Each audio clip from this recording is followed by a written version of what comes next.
This is Africa Uncensored.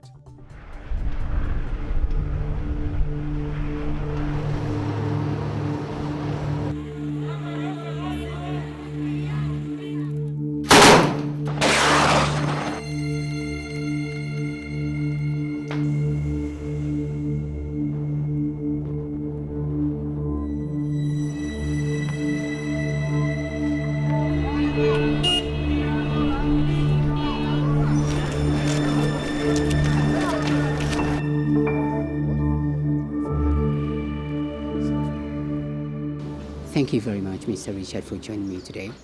Hello, Kassim. Over 1.1 million people are facing acute food crisis in Somalia. How bad is the situation? Oh, the situation's worrying. This year, in 2016, we are predicting a 20% worsening of the hunger situation in Somalia from the start of the year to the end of the year. As you said, there's 1.1 million people who will be acutely hungry. That means that they will need humanitarian assistance of some form to ensure they have enough food. Another 3.9 million people are stressed. That means that they struggle every day to make sure they have enough food. So what we're saying is that just about 5 million people in the country of just over 12, that's 2 out of every 5 Somalis today are hungry. It's a worrying situation. Talking of which, these reports keep coming up every year. I remember I interviewed you last year at such a time. But how do you arrive at such figures? What kind of parameters do you guys use? Okay, Somalia has perhaps the world's most sophisticated hunger measurement system. The Food Security Nutrition Analysis Unit, FSNAU, which is a multi-partner initiative which FAO manages, but it's not an FAO program on its own. This has 60, 70 people spread out throughout Somalia and a few in Nairobi as well, and they conduct 2 big assessments every year. These are food security assessments and these are nutrition assessments. Why is food crisis a common problem in Somalia? We keep reporting this year in, year out. Why is it so much of a common problem? In Somalia today as there was 30 years ago. And that's partly because areas have been abandoned, because the irrigation systems have gone into decline, they weren't being managed. An irrigation system needs lots of management, it needs government, it needs farmers, it needs the private sector to manage those. That hasn't happened for 30 years. We've also seen what we see now in Somalia is really low yields, i.e. that's to say how much food can you grow, how much maize can you grow in a hectare. You can go 300-400 kilometers away from Somalia and you will find farmers in Kenya, in Ethiopia growing 3-4 times as much as Somali farmers. Why? Because they have access to good seeds, they have access to good technology, they have access to good information, extension, knowledge on what's working, what isn't. They have access to fertilizers, etc. It's that access to inputs that is really holding back farmers. We also see in Somalia really high levels of food waste. What do we mean by that? That means that you grow the food, and let's say you grow a ton, but only 400 kilos, 60% of the food in some cases, 50-60% is being lost. Why? Because when it's being stored, it's rotting, there's getting disease entering into it, or animals are eating it, etc.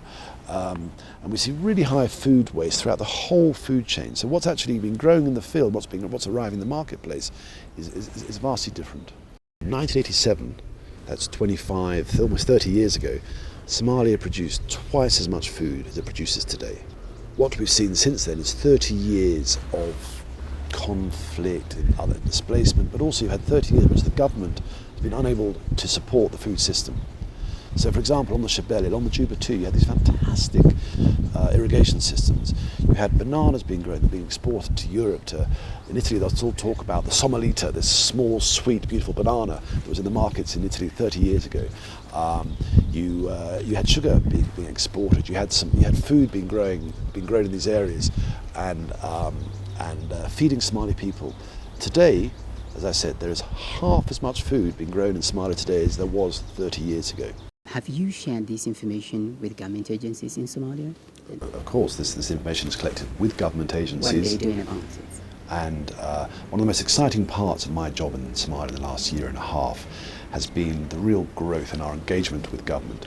You cannot solve hunger in Somalia without a strong government. Simple as that.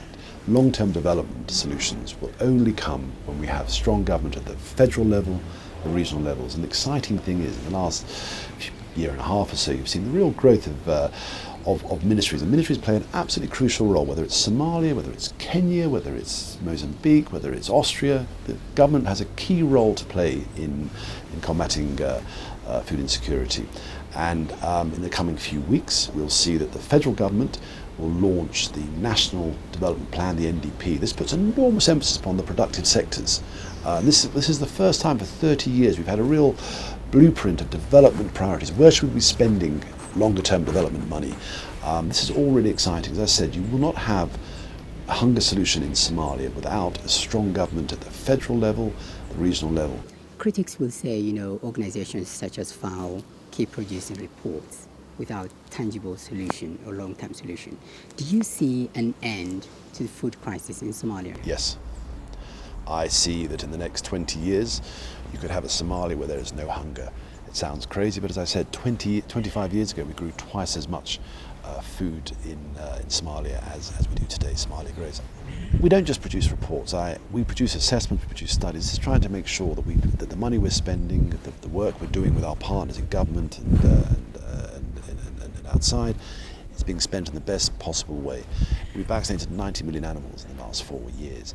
Somalia had a total export ban. In 2009, not one live animal was exported outside Somalia. Last year, 5.3 million animals, which was bringing in $1/3 billion of foreign currency, were exported. Why? Because the livestock population in Somalia is disease-free because of the vaccinations. I want Somali people to be well fed, to be food secure, to have resilient livelihoods.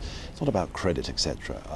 I think you will see, but I think people know in the livestock sector what the work that FAO is doing. Similarly, the farmers who receive support through us will know that, but it's not about credit. It's about trying to make the real change in Somalia that will bring us long-term hunger solutions. That's through, first and foremost, growing much more food.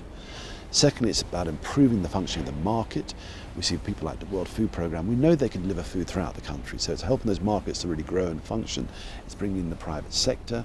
You've got partners like the US government now really investing in the food sector, fisheries, agriculture, bringing in the private sector to really help these grow. This is the really exciting work that's going on in Somalia. As you said, we often see the reports suggest it's a country falling apart. Absolutely not the case. Thank you very much for your time, Mr. Richard. Thank you. Thank you very much indeed, Kassim. It's a real pleasure. This is Africa Uncensored. I'm Kassim Mohamed. Join the conversation.